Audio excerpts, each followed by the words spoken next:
আল্লাহ পাক রব্বুল আলামিন যে বানাইছে তার উদ্দেশ্য হইল ইবাদত করা, গোলামি করা। এখন গোলামি আপনি আমি কিভাবে করব, ইবাদত আপনি আমি কিভাবে করব, ইবাদত কাকে বলে, ইবাদত কি জিনিস?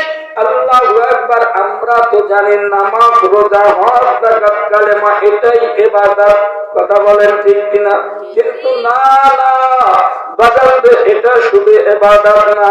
ইবাদত হলো আপনার আমার জীবনের যা কিছু আপনি আমি করব সব কিছু হইল ইবাদত। কথা বলেন ঠিক কিনা? কারণ হলো আল্লাহু আকবার। ইবাদত কিভাবে করতে হবে আপনাকে আমাকে বুঝতে হবে। ইবাদত করতে হলে তিনটা জিনিস লাগবে। কি লাগবে? তিনটা জিনিস লাগবে। এক নম্বরে আল্লাহ পাকের হুকুম, দুই নম্বরে নবীর তরিকা, তিন নম্বরে সাহাবীদের নমুনা। কথা বলেন ঠিক কিনা? আল্লাহর হুকুম আছে, নবীর তরিকা আছে, সাহাবীদের নমুনা নাই, মানা যাবে না। জান আল্লাহর হুকুম আছে, নবীর তরিকা, আল্লাহর হুকুম নাই, নবীর তরিকা আছে, সাহাবীদের নমুনা আছে, মানা যাবে না। যাবে নাকি? আল্লাহর হুকুম নাই, আগে ভালো করে বলছেন, আল্লাহর হুকুম নাই কিন্তু নবীর তরিকা আছে, সাহাবীদের নমুনা আছে, মানা যাবে না। এক নম্বরে লাগবে আল্লাহর হুকুম, দুই নম্বরে লাগবে নবীর তরিকা, তিন নম্বরে লাগবে সাহাবীদের নমুনা। কথা বলেন ঠিক কিনা? কারণ আমার আল্লাহ হুকুম করছে আর আমার নবী দেখাইছে, সাহাবায়ে কেরাম সরাসরি দেখছে। কথা বলেন ঠিক কিনা? আপনি আমি তো বংশসূত্র মুসলমান, বাবা ছিল মুসলমান, মা ছিল মুসলমান, দাদা ছিল মুসলমান, এইভাবে মুসলমান হয়ে গেছি। কথা বলেন ঠিক কিনা? কিন্তু মুসলমান হয়েছি ঠিক আছে, কিন্তু আপনাকে আমাকে আল্লাহ পাক আবার মুসলমান হওয়ার জন্য বলছে। আমি ওই দিকে যাব না, কিন্তু ইবাদতটা আমরা কিভাবে করব এই সম্পর্কে আমি আপনাদের কাছে বলবো। ইবাদত কাকে বলে? একটা মানুষ অসহায় রাস্তার পাশে পড়ে আছে, আপনি যদি তার কাছে যাই এক গ্লাস পানি তারে খাওয়ান, এটাও হলো ইবাদত। কথা বলেন ঠিক কিনা? একটা মানুষ না খেয়ে আছে, আপনার কাছে এসে বলতেছে আমাকে একটু খাবার দেবেননি, 5 টাকা দিয়ে একটা রুটি কিনে দিলেন, এটাও ইবাদত। কারণ আল্লাহ পাক রব্বুল আলামিন কিয়ামতের ময়দানে কাকে কিভাবে মাফ করবে কারো কিন্তু জানা নাই। আছে নাকি? কারো কিন্তু জানা নাই কাকে কিভাবে মাফ করবে। এই জন্য ইবাদত আল্লাহু আকবার। আপনি আমি বুঝি হজ, যাকাত, নামাজ, রোজা, কালেমা এটা ইবাদত না না বাজান, এটা শুধু ইবাদতের ভিতরে সীমাবদ্ধ না। ইবাদত কাকে বলে আগে আপনাকে আমাকে বুঝতে হবে। আপনি আমি রাতের বেলা আল্লাহু আকবার যখন ঘুমাইতে যাব, এইবার ঘুমাইতে যখন যাব, আমি আপনাদের কাছে জানতে চাই ঘুমাইতে যাওয়ার ভিতরে আমার নবীর তরিকা আছে না নাই? আল্লাহর হুকুম আছে না নাই? আল্লাহর হুকুম আছে, নবীর তরিকা আছে। যখন আপনি ঘুমাইতে যাবেন ঘুমের দোয়া করে দিবেন আল্লাহু আকবার। ঘুমাইতে যাওয়ার সময় যদি ওযু করে ঘুমাইতে পারেন তাহলে আরো আপনার জন্য উত্তম। কিন্তু যদি ওযু না করেন ঘুমের দোয়া করবেন, ঘুমায় যাবেন, ইস্তেগফার করবেন, জিকির করবেন, আল্লাহু আকবার পড়তে পড়তে আপনি ঘুমায় যাবেন। আল্লাহর বান্দা আপনি হয়তো 10 মিনিট বা 20 মিনিট, আধা ঘন্টা সজাগ থাকলেন, ঘুমানোর তো শোয়ার সাথে সাথে ঘুম আসে না। কথা বলেন ঠিক কিনা? এইবার যখন আপনি ইস্তেগফার বললেন, দুরূদ শরীফ বললেন, জিকির করলেন, আপনি যখন ডান কাতে ঘুমাইলেন, নবীর তরিকা নিয়ে যখন আপনি শুইলেন, আপনি আল্লাহর বান্দা ঘুমায় যাবেন। ফেরেশতারা সারা রাত আপনার ওই দুরূদ শরীফ, জিকিরের, তেলাওয়াতের ছোঁয়া শুধু শুধু দেখতেই থাকবে। বলেন আল্লাহু আকবার। সকাল পর্যন্ত না ওঠা পর্যন্ত ঘুম থেকে আপনি ঘুমাইবেন, কিন্তু আপনার আমল নামায় শুধু নেকি উঠতেই থাকবে।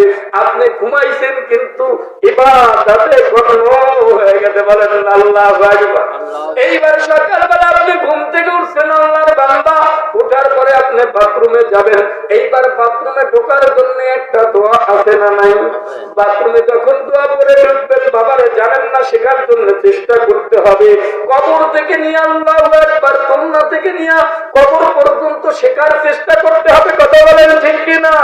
বলেন হুজুর আমি তো দোয়া পড়তে জানি না। দোয়া পড়ার জন্য চেষ্টা করেন, আর চেষ্টা করা অবস্থায় যদি মারা যান তাহলে আপনি তালবেয়ারি, তাহলে আপনি শহীদ দরজা পাবেন মারা যাওয়ার সঙ্গে সঙ্গে। বলেন আল্লাহু আকবার। এইবার যখন নাকি আল্লাহু আকবার মসজিদের ইমাম সাহেবকে এক কাপ চা খাওয়ান, তাই বলেন হুজুর আমাকে একটু ঘুমের দোয়াটা শিখাই দেন, দেবে না? কি বলেন? যদি বলেন হুজুর একটু বাথরুমের দোয়াটা জানেন, আমাকে একটু দোয়াটা শিখাই দেন। ইমাম সাহেবের সাথে মহব্বত করবেন, হুজুর একটা পান খান, একটা চা খান, দেখবেন ভালো একটা সম্পর্ক। এইবার বলবেন হুজুর আমাকে একটু ঘুমের দোয়াটা শিখাই দেন, হুজুর আমাকে একটু বাথরুমে ঢোকার দোয়াটা শিখাই দেন, আমাকে একটু মসজিদে ঢোকার দোয়াটা শিখাই দেন। দেবে কিনা? আল্লাহু আকবার।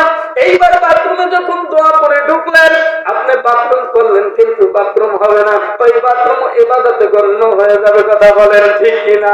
আল্লাহু আকবার। বের হবেন, বের হওয়ার আগে উযু করবেন, উযু করে বের হবেন। যখন আল্লাহু আকবার বাথরুমে যখন ঢুকবেন, আল্লাহু আকবার বাম পাও দিয়ে ঢুকবেন। ঢোকার তরিকা আছে না নাই? বাম পাও দিয়ে ঢুকবেন, আবার ডান পাও দিয়ে বের হবেন। কষ্ট হয় নাকি আপনাদের? না। আল্লাহু আকবার। ডান পাও দিয়ে বের হবেন। মসজিদে যখন ঢুকবেন ডান পাও দিয়ে ঢুকবেন, বাম পাও দিয়ে বের হবেন। কথা বলেন ঠিক কিনা? কিন্তু আল্লাহু আকবার, যখন আপনি বাথরুমে ঢুকলেন, বাথরুম করলেন, উযু করলেন, বের হলেন, ইবাদত আমল নামায় লেখা হইতেছে কিনা? কথা বলেন। এইবার ইবাদত আপনার আমল নামায় হইতেছে। এইবার আপনি বের হইয়া আল্লাহু আকবার মসজিদে চলে গেলেন, বা ঘরের ভিতরে জায়নামাজ বিছায়া নামাজে দাঁড়ায় গেলেন, ইবাদত করলেন। এরপরে কিছু সময় জিকির করলেন। জিকির করার পরে আপনি কি সৎ মানুষ, আল্লাহু আকবার কাশিটা হাতে নিয়ে যখন ঘর থেকে বেরোচ্ছেন, বিসমিল্লাহ তাওয়াক্কালতু আলাল্লাহ বইলা ঘরে ডান পাওটা বাইরে দিয়া, এইবার যখন আপনি বের হইয়া গেলেন, আপনি ঘর থেকে বাইরে এলেন, এটাও আপনার জন্য ইবাদত।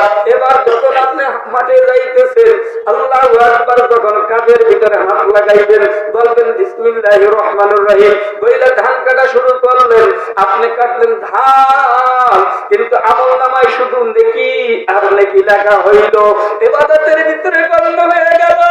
কারণ আপনি আল্লাহর রাসূলের তরিকা অনুযায়ী যখন চলবেন, আপনি কথা বলবেন মানুষের সঙ্গে, সেইটা ইবাদত হয়ে যাবে। বলেন আল্লাহু আকবার।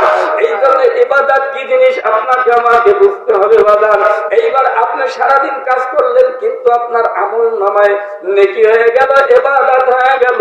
দুপুর হয়ে গেল, আযান দিল মসজিদে, আল্লাহু আকবার কাজ ছেড়ে দিলেন, মসজিদে চলে গেলেন, নামাজ আদায় করলেন। নামাজ যদি মসজিদে না পড়তে পারেন, আল্লাহু আকবার আইনের পরে গামছা বিছাইয়া দিয়া আল্লাহ পৃথিবীর জমিনকে আল্লাহু আকবার মসজিদ বানায় দিতে। আগের কালের নবীরা আল্লাহু আকবার এক এক স্থানে যাইয়া নামাজ আদায় করা লাগতো। আর আপনার আমার এমন নবীর উম্মত আপনি আমি বাতান্দে, আপনার আমার জামানায় আপনি যেখানে নামাজ পড়বেন সেইখানেই নামাজ হয়ে যাবে। কথা বলেন ঠিক কিনা?